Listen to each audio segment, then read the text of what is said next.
say around the parody, we see quite a lot parody on social media. Yeah. I experienced that. I have seen that. Social media is far away from the reality. Mm. And what for me is more dangerous and terrifying, we are falling into what we see in the social media, absolutely denying our own critical thinking, Hmm. feeding our hunger with this artificial sugar.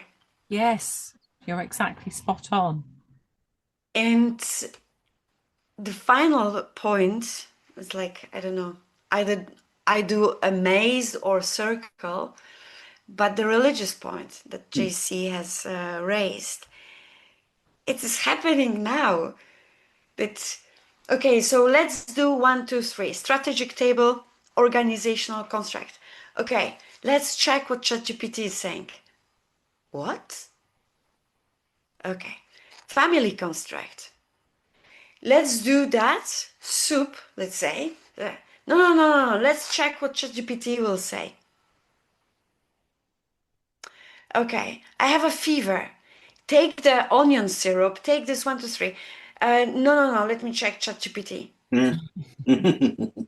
I It's literally made religious, dinner but on off of a different recipe from dimension. ChatGPT last night. So for me, before they made, yeah, I think we spoke about that, that the human has created the concept of the religion to control us. Yep. Mhm. And it goes many years back, right? But today we made out of AI and still the fundamental ChatGPT, because again, AI is much bigger than that.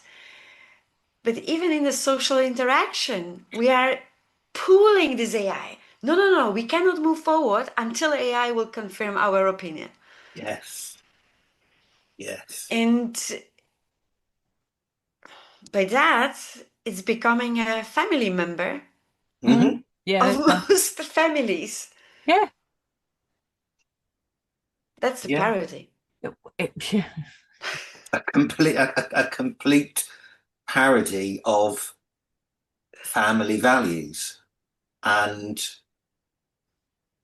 the Addams family always managed to work through it because they've got a moral code, which is a great thing for us to talk about now because AI doesn't have one.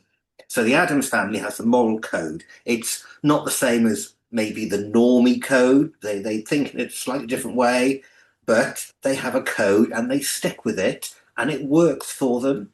And they love it, they accept it, they instill it into their family members. They have this moral code, the Addams family moral code that they will always stick to no matter what. And and we ask ourselves if AI has any form of moral code, if it's always just trying to please us. I think I know the answer, but I'll ask my guests and my co-hosts as to where this moral code would be Well, I with think it AI. does. I think it people would argue that it does in some respects, but it reflects the moral code of the giant at the top of the pyramid, surely. Mm, Yeah. And to a point, us feeding it, I would think, I mean, I don't even understand fully what goes on in the brain of with the algorithm. Because let's face it, it's just a predicted, isn't it? It's scanning lots of information and then it's predicting what's most likely or probability going yes. to come next, Mm, which is why we tend to get these word salads. But I think in some ways you could say it does have a moral code because that comes from the design, it comes from the training, the content that has been trained on, the people that are interacting with it. And as we interact with it, it's picking up on those sort of subliminal messages because that's helping to shape the AI in real time. So I guess in a way it kind of does. And let's face it, I mean, I have never seen the Elon Musk version, but from what I understand, there is, it's his version, I guess you might say. Let's put it that way, in case someone sues me on the internet. It's the Musk version. So it's going to reflect his values, his beliefs, moral Yes. system, whatever. And if Yes. I aspire to that, and if that's where I'm gravitating to because it fits my belief system, my bias, yeah, as I'm interacting, I'm feeding that and I'm growing a monster. I'm literally Do you feeding the think it's monster. a do you think it's a modern political group Yeah. in new times? Like you say that if it is resonating with me and it will grow and grow, like recently some series of articles I have seen, and I'm really not fluent in this whole environment of AI, but I'm learning about Meta, how complex tribe it is, and other companies that I have never heard names before. UJC, off the record, when you were sharing your great success, you have mentioned Intel. And right now I'm reading the book How the Mighty Fall from Jim Collins. He's also author of From Good to Great. And he brought a example of the company and referred to Intel. Again, for me, reading that, it was the first time, so I am really not into it. How many of us are not aware what kind of monsters are already there on the scene? And those monsters will grow bigger one until they will find us as followers where, oh yes, those values, those moral codes are resonating with us. Let's follow them. So considering that we are going into the digitalization era, it can be that we'll be the political tribe. Yes. Yes. Very interesting. And of course, the Addams family would never be interested in politics. What's interesting about them is that they have no interest in converting other people to them. They're in their tribe and they do their thing, and everybody else does their thing. They're in their house. The rest of the world, to them, the rest of the world is irrelevant, really, because they are happy in their place and in the way that they live, and they don't want to convert anybody. I suppose that would be a good way of putting it. They're very happy in their place. Well, yeah, but if you think about it, we sit in our little tribes, in our little Oh, I groups, know we do. I and know. that's where we stay. Yeah. And I suppose that is a little bit similar to what you're describing there. And of course, that self-confidence and self-reassured kind of way of being is, I guess, quite healthy for them in their little group. I Yeah. guess that's probably quite a healthy way to be. But then you're disconnected and we're missing something, surely, when we gravitate to these groups. I'm thinking, well, what are we missing out on when we sit in our little groups and it's all nice and cozy over here and I belong and I understand what you expect of me? I often say this, don't I, Simon? I'm not very good socially because I don't really quite get what you want from me. So, like, free flowing conversation, if somebody was going to a pub, I don't get it. What is it you want? I'm not interesting. I've got nothing particularly in. If you want me to talk about something that I might know about knowledge, maybe.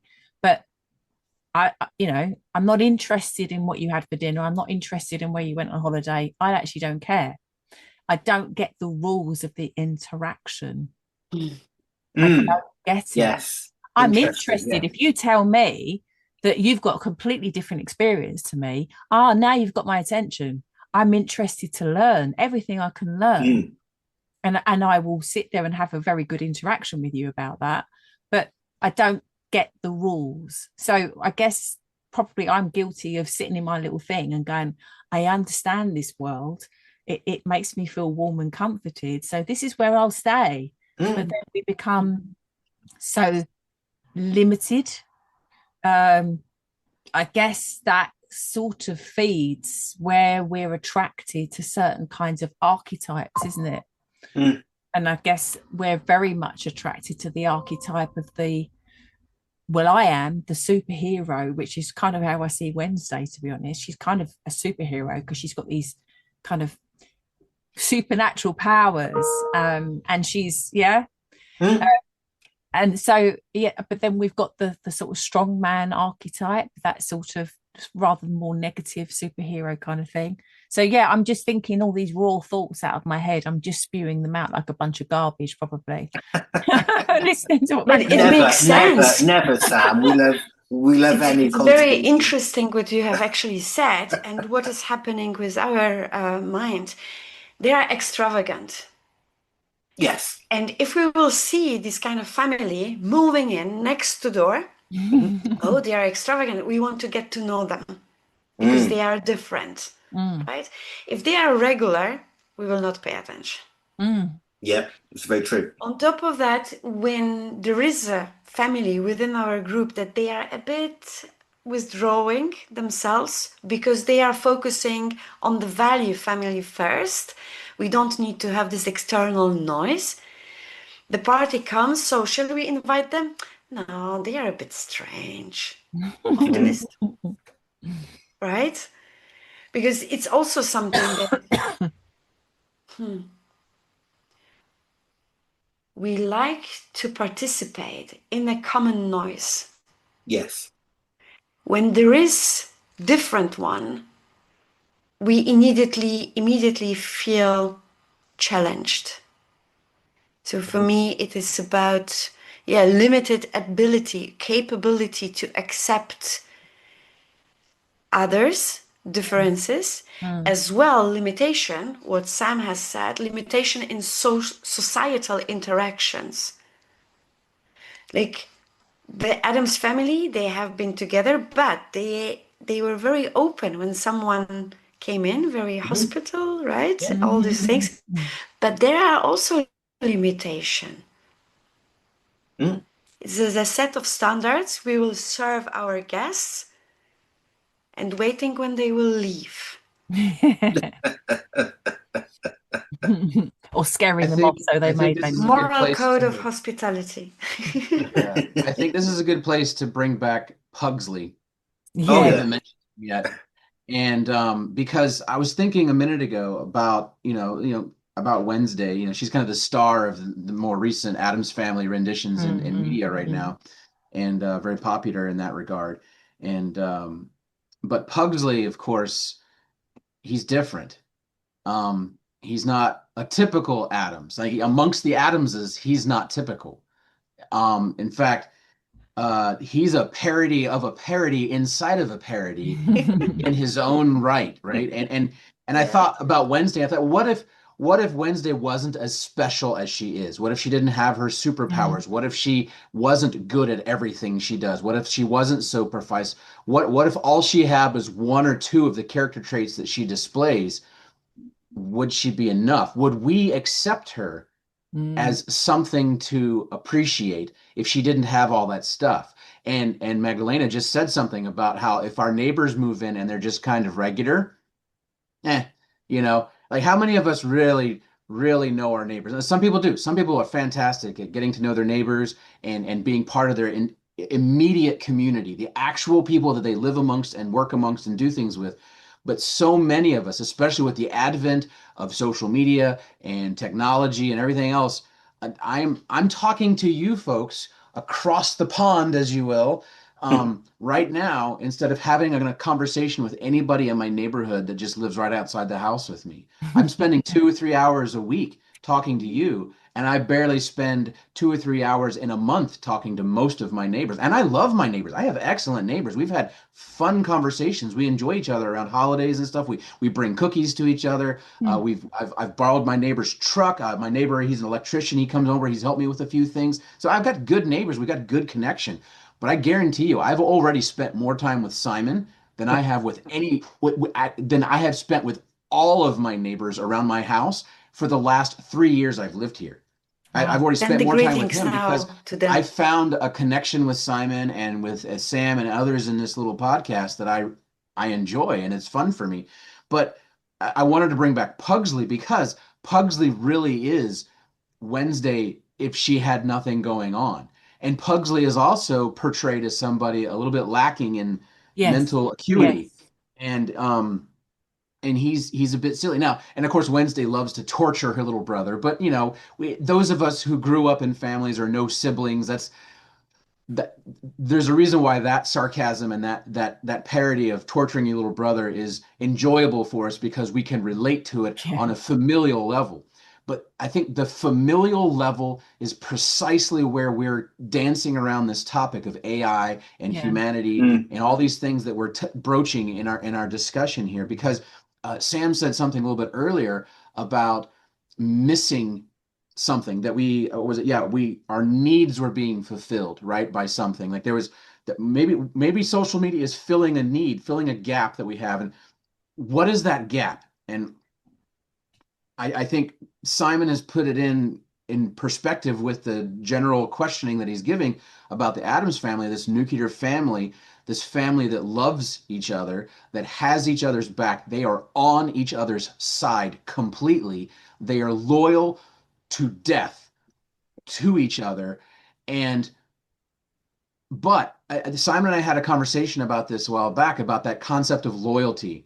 Mm. And and Sam, you brought up the idea of gangs, right? Of you being in some kind of gang. And of course, the word gang has a negative connotation in our societal understanding. Like we hate to think of our church group or our political group or our scholastic academic, club or something like that as a gang. So we don't call those gangs. We call those clubs, organizations, Mm. other words.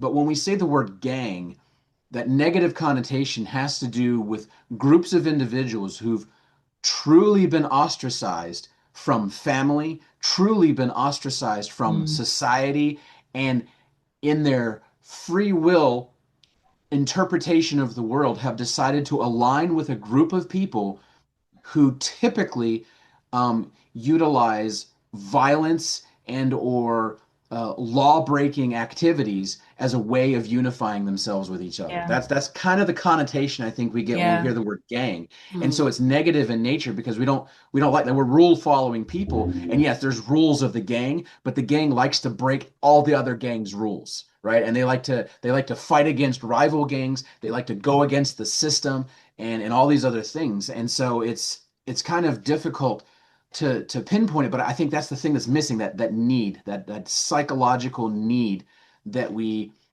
are missing, that social media and AI and other things might be filling. And you think, oh, well, is that a good thing? Is it a good thing to fill our needs with this stuff? And I posit the opinion from my own heart that no, it's not okay. That the thing that we're missing is actually the thing that we need to go get. If you need family because you don't have family, you need to get a family. And I'm not saying go join a gang, go get religion or something, but you need to find your people and not your people that are your club because Mm. clubs change, right? Like Mm. if I join a club that loves to wear scarves and we flip it over this particular shoulder here and where the this is my left shoulder. I may be right in the screen, but it's if you're the left shoulder club, if however you want to do that Yeah, visually, exactly, and exactly. then Yeah. all of a sudden, club members, enough of them, even the leadership or most influential members of your club, decide, we're going to put the scarf on the other side now. And I want to be a little different. I still love my scarves. I think they're great. I'm going to put them on this side. But the whole club, the name and everything was the left shoulder club. And now we're putting on the right shoulder club. And it's like that little change causes a rift. And now you have two clubs, the left shoulder and the right shoulder. I'm thinking of like Dr. Seuss and his stories of,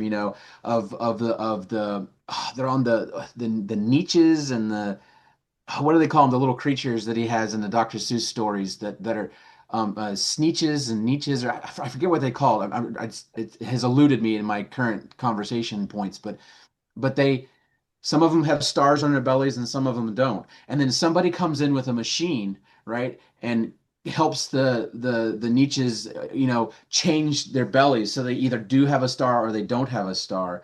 And then every time they come out, they see the others, so the socialized groups give their cash to this guy with machine, and they all run out of cash, and they're all like got stars and weird stuff and none, and they end up being a mess, and all their money's gone, and some guy greedily walks away with it. And I think people can appreciate AI for being that guy with the grubby machine that's taking, the well-earned cash of the niches away from them just on societal nuances that they've exploited with them. But there's one last point though, and the concept that Sam brought up about control of people, right? Control. Now, I know you kind of articulated a point from a religious standpoint and other things similar to it, that they control people, that people are controlled by their beliefs. And I do think that core beliefs, what you believe and the system of belief you have, is a factor in the decisions you make as an individual to be in the world. And so perhaps that might look like or come across as a form of control, but I really, really believe in free will. I absolutely believe that we have free will. I completely reject the premise of all scientific minds that have ever stated otherwise, that we do not have free will. I reject that premise entirely, and I could go on forever on that. But completely accepting the idea that we have free will and then talking about the concept of control, yes, influential things can have an effect on us that leads us to decisions that make it look like we're being controlled by something. But ultimately, the only control, and here I come with my favorite line, the only control that is true control that we all have is.